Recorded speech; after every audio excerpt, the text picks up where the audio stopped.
Chers collègues, RATP Dev a pris en charge la gestion de notre réseau de transport en commun le 1er juillet 2019 dans le cadre d'une délégation de services publics courants jusqu'au 31 décembre 2027.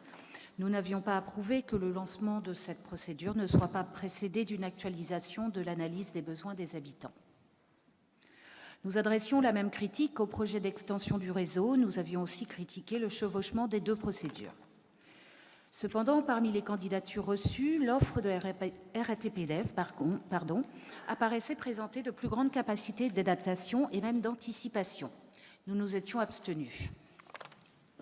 De fait, dès décembre 2019, un premier avenant s'avérait nécessaire, notamment pour renforcer le dispositif de sécurisation autour des bus et des stations de tramway dans l'hypercentre.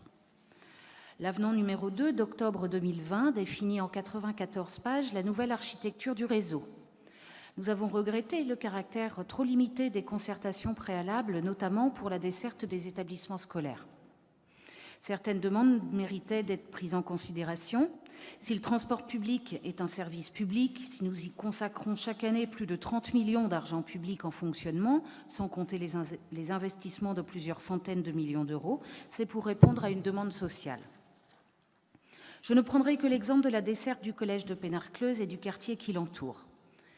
Les élèves et la communauté éducative sont privés de lignes régulières, comme les habitants des rues aux noms fleuris qui l'entourent.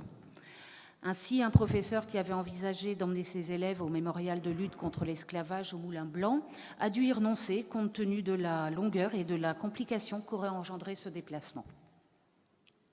Mais c'est tous les jours en plus que des parents doivent véhiculer leurs enfants malgré la petite amélioration sur les lignes scolaires. L'avenant numéro 3 que vous nous présentez aujourd'hui a plusieurs objets distincts.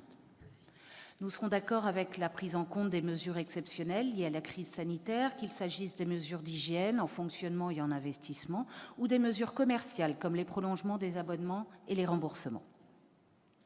Nous approuvons aussi la prise en charge de la gratuité des 2 dimanches de décembre 2020.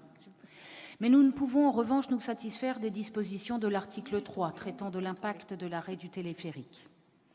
On y apprend le chiffre officiel d'arrêt du téléphérique pour des raisons techniques liées au constructeur. 251 jours en 2020, soit plus de 2 jours sur 3. Les pertes de recettes sont chiffrées à plus de 600 000 euros. Lors du conseil municipal du 9 février dernier, Bernadette Malgorn avait, dans son propos introductif, soulevé toute une série de questions sur ces incidents, ces retards, ces dysfonctionnements majeurs du téléphérique. Nous ne sommes guère plus éclairés aujourd'hui.